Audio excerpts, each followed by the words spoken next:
प्रणाम दोस्तों। अपने देवरानी जेठानी यूट्यूब चैनल पर आप सबका बहुत बहुत स्वागत करती हूँ दोस्तों। तो हम लोग चल रहे हैं बहुत ही प्यारा आप लोगों के दर्द भरा बेटी विवाह के सिलसिला। नमस्कार दोस्तों, हम आपकी देवरानी जेठानी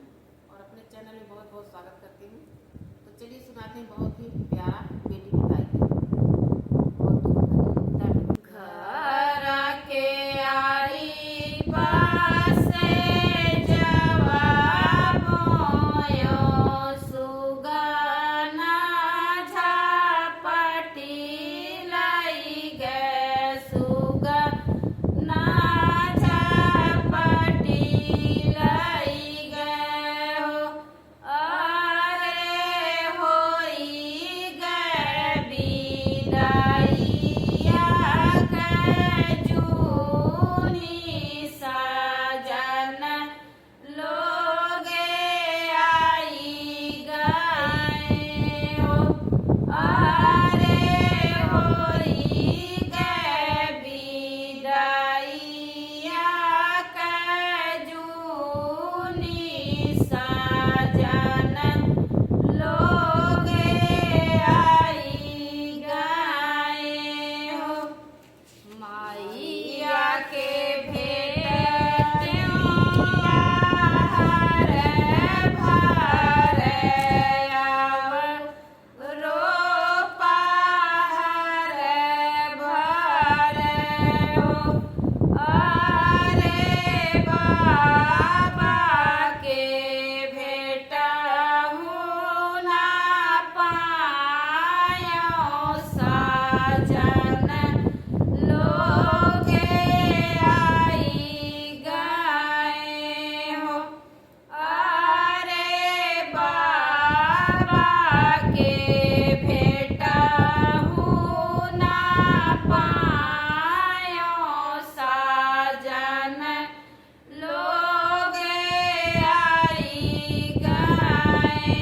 हो घर के आरी पास जवाब बोयो सुगना झपटी लाई गे सुगना झपटी लाई गे हो अरे होई गे बिदाइया के जूनी सजन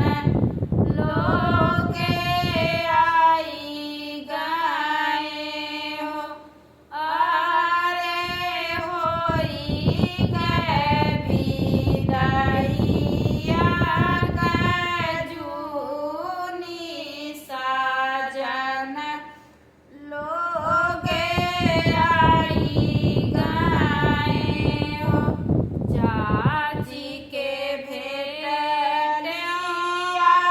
हरे भरे आव रोपा हरे भरे हो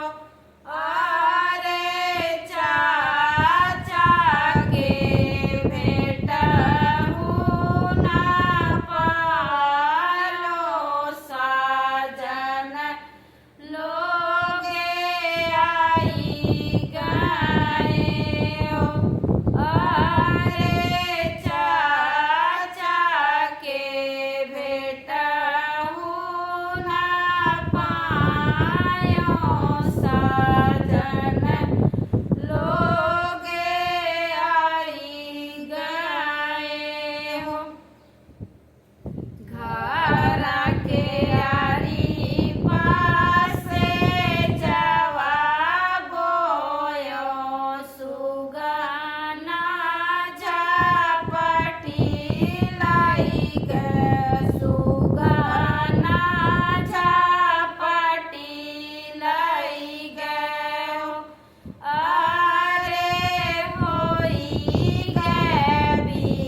बिदाइया के जूनी